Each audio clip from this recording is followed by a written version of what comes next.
Welcome to Volunteer Friendly, Episode 2, Has Excellence Become an Idol? My name is Will Doggett. Thanks for joining me. Volunteer Friendly is a show by From Studio to Stage, and the goal each week is to present a question that hopefully you have to contemplate by yourself and maybe discuss with your team about things that maybe we should start or stop doing as it relates to our worship service. So if you're a worship leader, a production manager, production leader, tech leader, anyone involved in kind of making Sunday happen for worship services, then this show is for you. Now, today's show, we're going to be discussing, has excellence become an idol? Now, I think this may be one of the more controversial subjects, particularly in our time, because I will say the music, the production, the teaching, the communication style, the broadcast, and almost every way that I can think of, things that happen on Sunday morning are more excellent than they have probably ever been in the history of the world.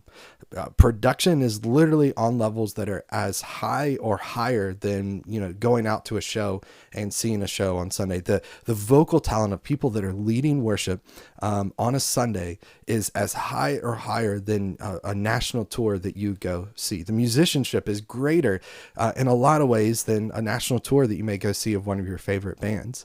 The communication skills of pastors are literally, and that's why you see so many pastors writing leadership books and becoming nationally well-known speakers, because their communication is so excellent. But here's a question I have for us. Has excellence become an idol?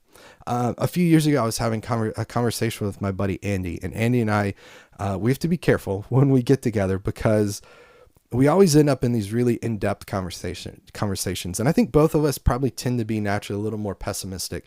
And I think one of the gifts of pessimism, one of the gifts of seeing things differently is that you can see things differently. You look at something that everyone goes, yes, that's what we need. That's what we should do.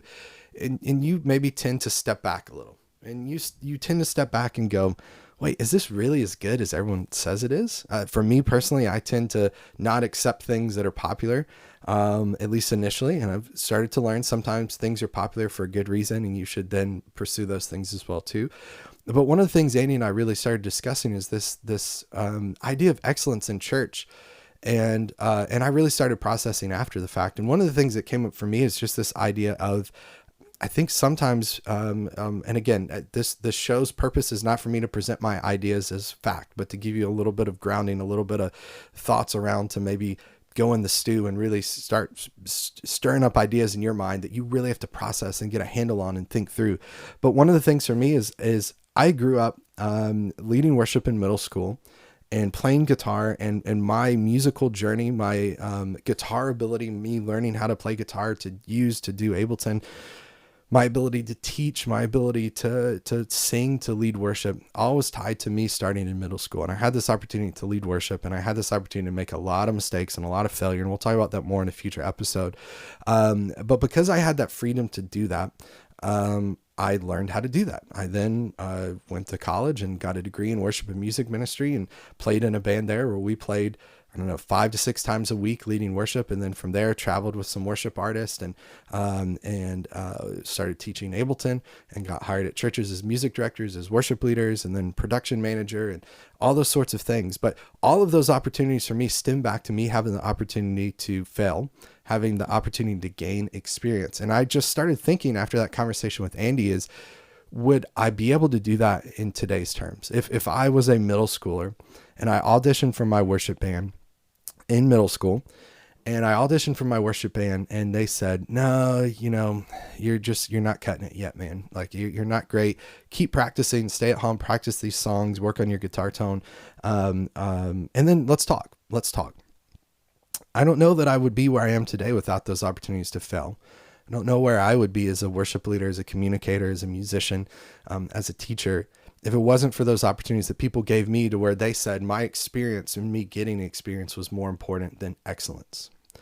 Now, here's where I want to be very clear, at least from my own personal experience. I'm not saying we should let people that are ill-equipped and people that are really bad and put them in situations where we know they're going to fail and make it really awkward and uncomfortable for everyone. And if you go back to episode 1, where we discussed the term volunteer friendly and some of the things related to that, one of the processing questions related to that.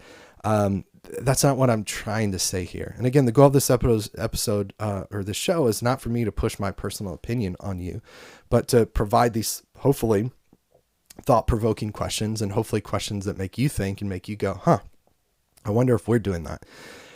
Because for me personally, I think excellence is an important thing. I think doing things well is important. I always go back to 2 particular experiences for me.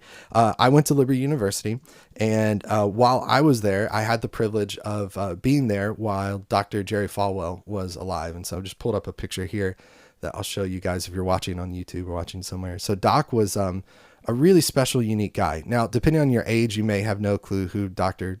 Jerry Falwell is, or you maybe have a certain perspective of him as a very judgy, hateful person. But he was someone that I interacted with a lot, person to person. And if you were there at Liberty at that time, you know the feeling of getting punched in the arm by Doc and him driving his Suburban and honking his horn and trying to scare people. But I had some really cool, unique, special experiences with Doc. And one of the particular things that sticks with me is Doc always said, if it's Christian, it should be better. And he said that phrase from a perspective of athletics, from academics, and basically is the goal of Liberty University was to be the absolute best at everything, because he believed if it's Christian, it should be better. Now, that's something that personally for myself and my wife, we've kind of adopted. Like, as I'm working, as I'm creating content, as I'm doing Ableton training, one of my goals is to be the very best at that. And it's not to be the very best for a prideful thing. It has been that. I'll be honest, it has been that. But if it's Christian, it should be better for me it's a witness. It's, if something's done really well, it's a witness. And I've had moments even recently in the past 2 years where I've done work and I've failed at it. And it was in the front and in the face of people that don't know Jesus. And I felt a strong sense of shame and guilt, because I don't think I put forth a great witness to them by the way I worked and by my work ethic. And that's stuff I've worked through, and that's stuff that I've gone to Jesus and talked to Jesus about, right? And you've got to do the same thing. But I want you to understand, I'm not someone that's saying we should just let people get up and fail. And I'm not someone that's saying that authenticity trumps excellence, right? And that'll be one of our processing questions we'll get to here in a moment. I'm also someone that's a big fan of 1 Corinthians 10:31. So whether you eat or drink or whatever you do, do it for the glory of God. And that's something that, to me, whatever I do, creating a podcast, teaching, being a musician, I want to do it for the glory of God. And one of the things for me that feels like doing it for the glory of God is doing it well, right? Not being a lazy bum and saying, I'm just going to do it bad because it doesn't matter. It's a Christian thing. It's a church thing. And I've been guilty of that, but trying to do it well. But here's again, the thing that I keep going back to is I can't find a verse that says, if you do things with excellence, God will love you more. If you do things with excellence on Sunday morning, your production should be better than anyone else. And it should be so good that your entire production team is burnt out and stressed out and hates their jobs, but it's good because production's better than anything. So here's what I want to leave you with this week. Every week as we end the episode, each episode is less than 10 minutes. I'm going to provide some processing questions. If you want these processing questions to work through with you and your team as a PDF, then head to volunteerfriendly.com, look for episode 2 of the show, and you'll find these processing questions that you can download as a PDF. So number 1, has excellence become an idol for our team? I want you to contextualize this for you. Has it become an idol for you, for your team? Number 1, has excellence become an idol for our team? Number 2, in what ways is our pursuit of excellence preventing people from getting experience? At some point, there has to be a bar. And we say you have to be this excellent to serve, which means some people are not going to be able to serve. And I think that's the truth in any situation, scenario in life, any job. You got to meet some sort of standard or you don't make it. But really look at your situation and go, in what ways does excellence set the bar here and all these people aren't getting experience? I'm not telling you to lower it. Maybe you lower it. Maybe it's good.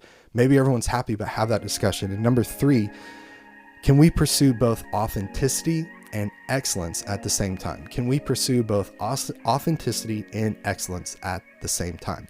So that's it for this week. Again, if you want those processing questions in PDF form to contemplate on your own or discuss with your team, head to volunteerfriendly.com and look for episode 2. And I'm super excited to be back with you next week as we continue this discussion and conversation here on the Volunteer Friendly Show. Thanks so much for watching, everyone. I will see you next week. Take care, everybody. Bye.